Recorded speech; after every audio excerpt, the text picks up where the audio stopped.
Kia ora, I'm Justin. And I'm Will. Ever wonder what a vinyasa is? You might have seen it on a timetable, or you might have heard an instructor mention it during a class. Vinyasa means to place in a special way. It's bringing together a specific number of poses to build heat and dynamic movement in a practice. Its lineage comes from Ashtanga Yoga, and today we're going to offer you 3 different ways of interpreting a vinyasa so that you can find the best way to express it in your own practice. Let's get started. Now you can follow along as we move slowly between the shapes.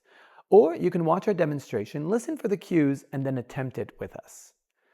Come into a downward facing dog, bringing your hands to the top end of your mat, tucking your toes and shifting your hips up to the sky. For Vinyasa 1, let's take it nice and slow. From your downward facing dog, ripple forward into a plank. And once your shoulders are stacked over your hands, lower your knees down to the ground and untuck your toes.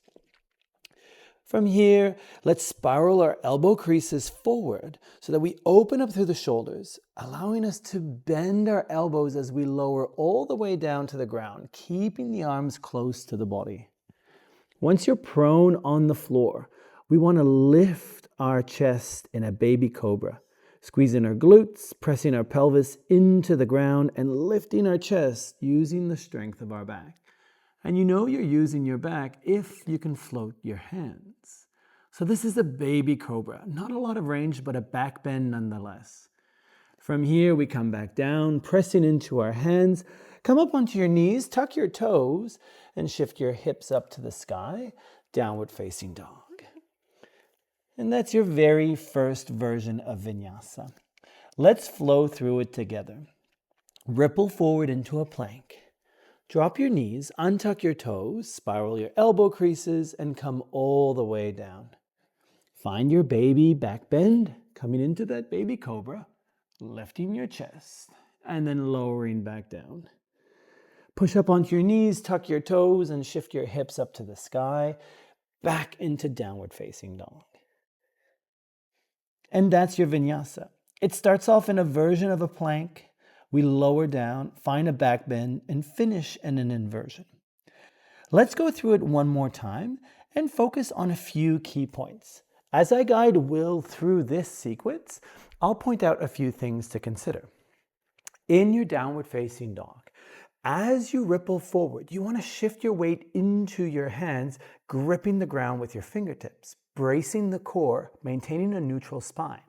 Dropping the knees shifts the weight into your back body, taking a lot of the intensity off of your shoulders and chest. This is a great option, particularly if you're nursing a shoulder injury or have limited range. Spiraling your elbow creases forward allows the elbows to bend back, keeping them close to the body as you lower down to prepare for your baby cobra.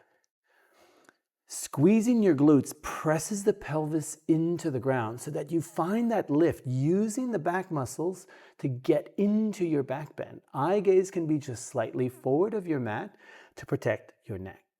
Lower back down. Push it into your hands, come up onto your knees, tuck your toes, and shift the hips up to find your downward facing dog.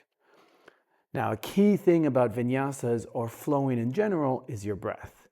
And as a general rule, it's an inhale as the heart goes up, and it's an exhale when the heart goes down. So let's do it one more time with our breath. To prepare, exhale fully. Inhale into your plank, drop your knees. Exhale, lower all the way down. Inhale, find your baby cobra.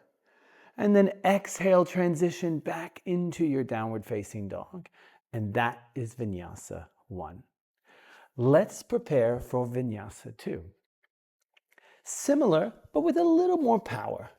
From our downward facing dog, ripple forward into plank. From this high plank, maintain a neutral spine, spiral your elbow creases forward, and lower in one straight line all the way down to the ground, keeping the elbows close to the body, untucking your toes.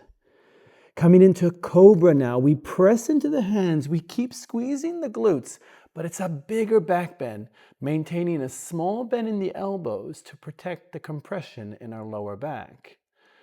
Lowering back down to the ground, we tuck our toes, bracing the core, maintain that neutral spine and press up and shift the hips high for downward facing dog. Let's go through that together one more time. Ripple forward into plank. Inhale here. Exhale, come all the way down, elbows close to the body. Untuck the toes, inhale into cobra, press into the hands, keep a bend in the elbows, and lower back down. Tuck your toes, press into your feet, your hands, come up through plank and shift your hips to the sky, downward facing dog. Let's guide Will through one more sequence, focusing on a few other key points. From his downward facing dog, he's going to now ripple forward, coming into plank. See how the spine is neutral, the hips no higher than the shoulders. Bending the elbows, he can now lower with control, using the strength of his chest and shoulders to lower all the way down. To find his cobra, he presses into his hands, but he keeps a bend in the elbows so that the lower back doesn't overly compress. Squeezing the glutes takes the edge away, making it more comfortable, shoulders relaxed away from the ears. Lowering back down, he can now tuck his toes, pressing into his hands, his feet, come up through plank and transition to a downward facing dog. Let's do it one more time with the breath. From down dog, prepare, exhale fully. Inhale into plank. Exhale all the way down. Inhale into Bhujangasana, cobra. Exhale, make your way down and into Adho Mukha Svanasana, downward facing dog. Now we've got one more vinyasa to go through together. This one has a little more fire. I'm taking a rest before that one. And with all vinyasas, they're usually skippable. So you can always skip ahead and go straight to downward facing dog or take a sneaky child's pose if you need it. Recovery is key in your yoga practice. You ready? Mm-hmm. Vinyasa 3. Let's make our way into downward facing dog.